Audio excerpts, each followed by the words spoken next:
सब कुछ करने के लिए हाथ पैर दे दिए, कर्म करने के लिए अधिकार दे दिए। ऐसे परिवारों में आपका जन्म हुआ जो जिनका आहार भी भोजन भी सात्विक है, रहन सहन भी पवित्र है, आप मांस मदिरा से दूर भी रहते हैं। इस प्रकार का जो वातावरण उस परमात्मा ने दिया, ये आपके कल्याण में इतना सहायक है, इतना आसानी से नहीं मिलता। इतिहास उठा करके देखिए, हमारे संत कितने परेशान हुए, क्या क्या कष्ट झेले, कितनी परेशानियां सही। देखो उठा करके मीरा को जहर दे दिया गया, कभी मारने के लिए कुछ भेज दिया, कभी और कुछ प्रयास करते रहे कि इनको कैसे भी करके इनकी जान तक ले ली जाए, प्राण तक छीन लिए जाए।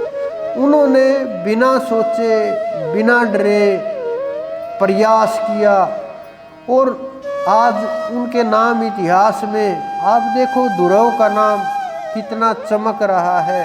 हमारे सप्तऋषियों को देखो, हमारे संत महात्माओं को देखो, जो आपका जन्म हुआ जिस कारण से, इस जन्म का अगर आपने लाभ नहीं लिया तो हम हर साल व्यर्थ ही ये जन्मदिन मनाते हैं, हम व्यर्थ ही आए, व्यर्थ ही ये जीवन गंवा दिया।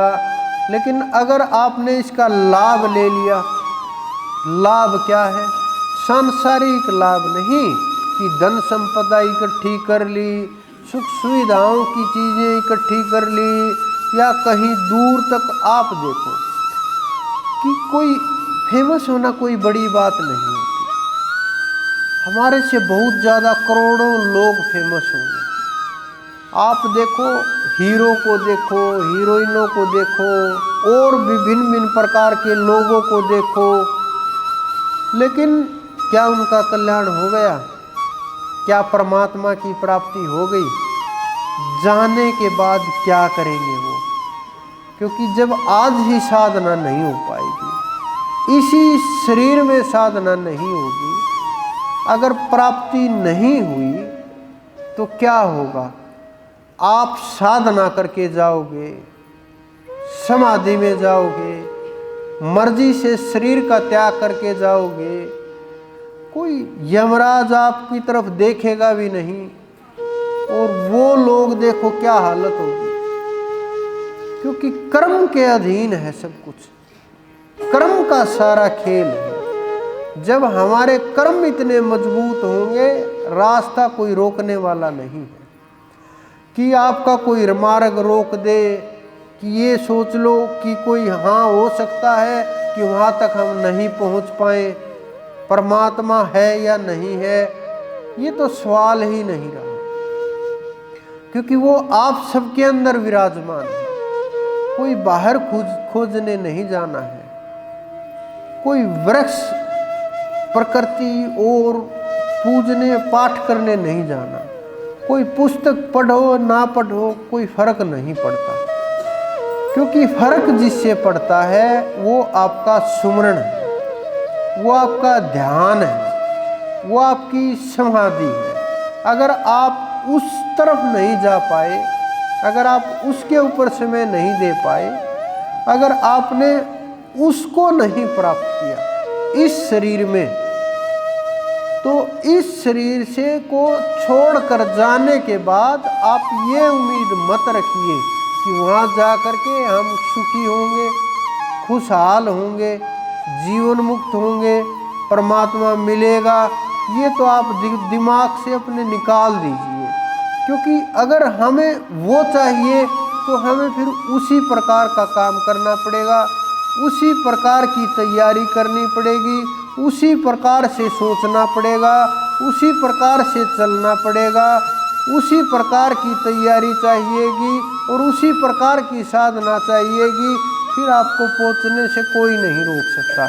अगर आपने ये कर लिया इसी जन्म में, चाहे आप 1 वर्ष में कर लो, चाहे आप 100 वर्ष में कर लो, चाहे एक पल में कर लो, चाहे अनेकों जन्मों में कर लो, जब तक ये कार्य नहीं होगा आपका इस संसार से, इस मृत्युलोक से पीछा नहीं छूटेगा।